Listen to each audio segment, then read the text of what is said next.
ॐ वेदानुद्धरते जगन्ति वहते बुभोलमत्सिभ्रते दैत्यं दाशते बलिं नलयते क्षेत्रक्षयं कूर्वते पौलस्त्यं जयते फलं कलयते कारुण्यं मात्मनते म्लेच्छामार्वहिते दशाकृते कृते कृष्णाय तुभ्यं नमः।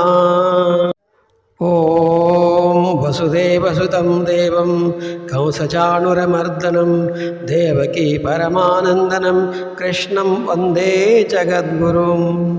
हरि ओम।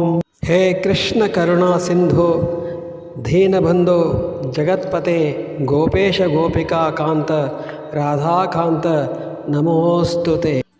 हरे कृष्ण कृष्ण कृष्ण हरे हरे, हरे राम राम राम हरे हरे।